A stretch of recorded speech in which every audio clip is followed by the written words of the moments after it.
So prior to this stream, we were able to put together a little bit of gameplay capture, and I'd like to give folks a glimpse at this is going to be a Halo Infinite multiplayer match recorded, I believe, last week here in the studio, just to give people a sense of this is the game as it currently stands in this build running on an Xbox One. So I'm going to give a shout out to Joshua here behind the scenes. He's running production for the live stream. Josh, if you want to cue that up, I think people are really eager to see some gameplay. Let's take a look. Let's see how this game's looking currently on Xbox One. Hello everyone, Sick here. Today I'm going to be discussing the fact that Halo Infinite looks incredible on the OG Xbox One. This is good news for the community. There's still a lot of people that own Xbox Ones, including myself, and that just haven't had the opportunity to either buy a PC or buy the next-gen Xbox due to hardware limitations or just don't want to cough up the money. Everything looks incredible. The graphics look amazing, even on the Xbox One. Definitely looks next-gen, even though it's still running on the Xbox One console. That was the first thing that really impressed me. And then this is also the first time I've seen first-person gameplay like this, at least in this in-depth of aspect. Sprint isn't too overbearing. It's definitely a little sprint, so a little jog, which it helps with the gameplay. There's no assassinations, unfortunately, in Halo Infinite. This really seems like old Halo, just how slow it's moving, which is amazing to me. And the fact that the OG shield regen sound is there just makes my entire day watching this. This kind of reminds me of a combination of Halo 5, Halo Reach, and Halo 3. Halo 3 being just the fact that everything's kind of slower and the reticles are smaller. For Halo Reach, it reminds me of just the armor ability pickups, kind of. It's not really armor abilities, but the pickups and the way things look on the map kind of reminds me of Halo Reach. And then Halo 5, just the movement and the camber capability.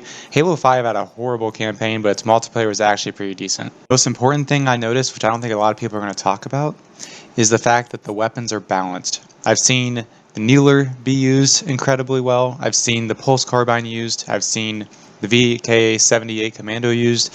The BR, the assault rifle, is actually accurate at range. So a lot of these aspects are super cool to see, that the fact that weapons are versatile and that it doesn't really matter what kind of situation you're in, you can find a use for all the weapons on the battlefield. For the rest of the video, I'm just going to let them talk about how this game works on Xbox One, because they have some very important points that I want you to hear. Rango on Xbox Series X and S, and low, medium, and high PC specs as well, right?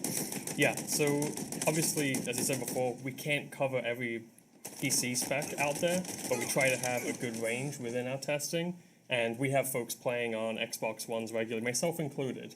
I try and playtest on Xbox One as much as possible, because it's a really important thing for us to support and make sure it's looking good.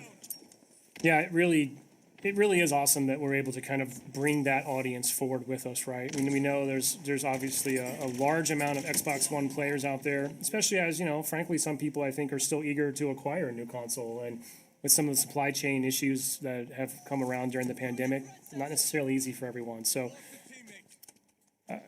thankfully I'm not one of the engineers. I can't imagine it's necessarily a trivial undertaking to be able to scale so smartly across different hardware, but I gotta say, shaping up super, super nice, and really looking forward to getting some feedback from Xbox One players after this weekend.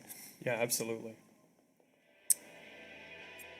So I think that's going to wrap up that clip that we have. Now we're going to show a little more gameplay here in a bit. We're going to have Tom French, our multiplayer associate creative director, join us. We have another match from Xbox Series X that we're going to get into. But once this wraps up, we're going to jump back over to the build, and we're going to look through this real flight build here.